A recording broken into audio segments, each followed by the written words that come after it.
Hi everybody, I'm Tricia Morris here at Club Scrap, and I've got some of my favorite toys out here to hang out with for a while. I've got some black paper, always an essential, my Position It, and my gelatos. Can't wait to show you what we're gonna do.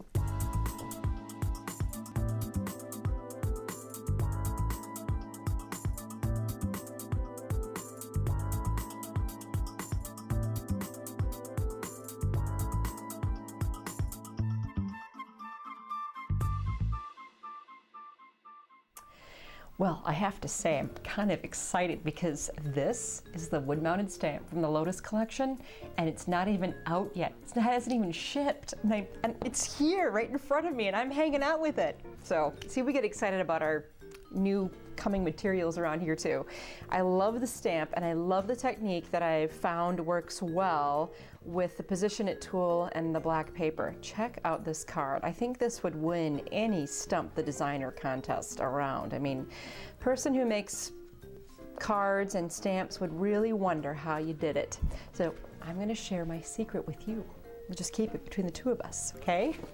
So we're starting out with the Position It. I have the tool and the board sitting right here, and a card panel just of plain black paper. This happens to be from the Expressions collection.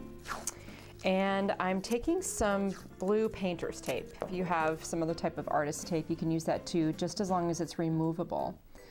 I take the paper and I'll rest it onto the grid and tape it down so it doesn't go anywhere. We don't want the paper moving off of the base positioning board. So whether you're using the board or not, you just don't want your paper going anywhere. Then the Position It comes with these handy, very losable acrylic pegs. When I'm not using them, I take the leftover tape and I tape the pegs onto the board. How about that for your idea of the day? Then I usually put the pegs in first and then drop the L-shaped positioning guide down onto the board. Okay, next you're gonna need your wood-mounted Lotus stamp and a Club Scrap white ink pad. For the next step, I'm gonna turn the board facing me. I usually work upside down, but I really need to have this where it's gonna be comfortable for me. Same is true for you. And if you are left-handed, you want to rotate your Position It one turn to the left so that you're working with your left hand down into the lower right corner. Okay, so now the Position It's facing me, yours is facing you, and I've got a large stamp here. I'm going to ink it with the pigment white pad from Club Scrap, and notice I'm bringing the pad to the stamp. It's a larger stamp, so this is going to be the best way to ink it. I'm also not pressing very hard because it's a nice and highly inked pad, and I could really make a mess out of things if I over ink, if I have stray marks along the cut edge of the rubber and so on. Now I'll take the image, rest it, and engage it basically into the positioning guide so that I'm lining up both at the bottom and the side, and I'll bring the stamp straight down onto the paper and then straight back up again. Got a really nice image there, but I just want to show you something super cool about the Position It. If I want to have a whiter base on my black paper, I can literally re-ink the stamp again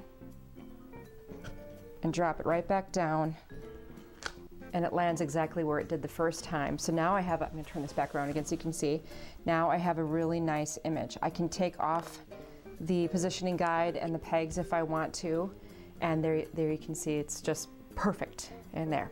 So next you want to clean your stamp and get ready for the next step.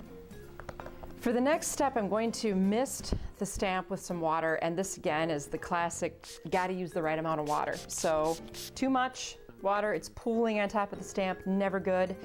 You'll know if you don't have enough because nothing's going to happen when you work with these gelatos. Now these are awesome sticks of color, watercolor in a this is like a lipstick, but it's not. That's why it's so cool.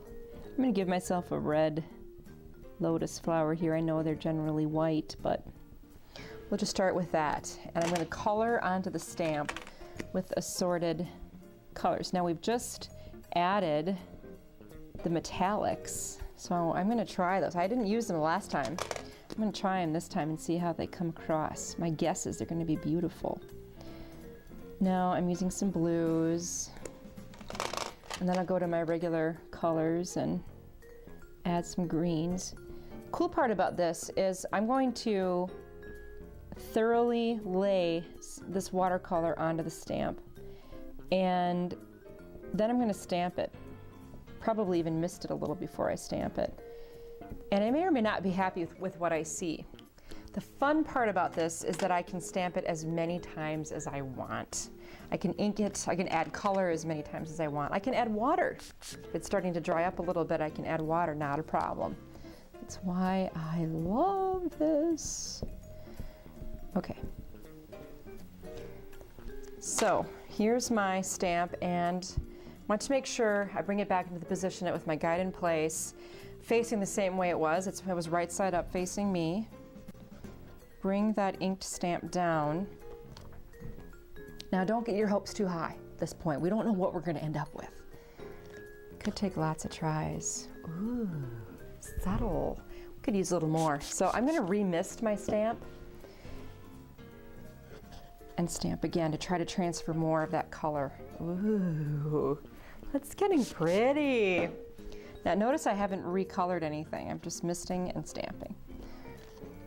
All right, so bear with me. I'm going to clean my stamp. Some of the white ink is transferred back to the stamp. Mist, color, and stamp again, and we'll come back and check out how it turned out.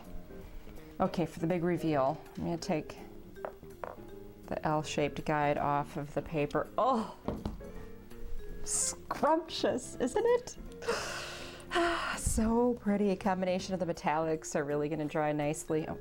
And what you'll probably want to do is just heat set this, and as a general rule, try not to heat set while anything is sitting on this grid of the position it, because it just can't withstand the temperatures of a heat tool. Well, this turned out really beautiful, and I know you probably can't see it on your screen, but I can, because I used some of the metallic gelatos, and so there's just a real slight sparkle to the color. Oh, I like that. Now back to the original, I just want to show you. Look at how vibrant this one is. I don't know how many times we inked and stamped, but this was with the dark green, the light green, and some orange. A little bit of the white ink is still showing through from the base, which is okay with me. And then we went and added some glitter glue to this and let it dry. Just a real small amount. Of course, it was Kay's idea to go ahead and add that, and I thought it was pretty brilliant, if you ask me.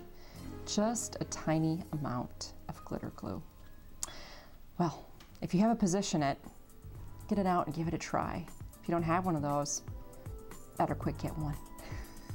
I'll see you around.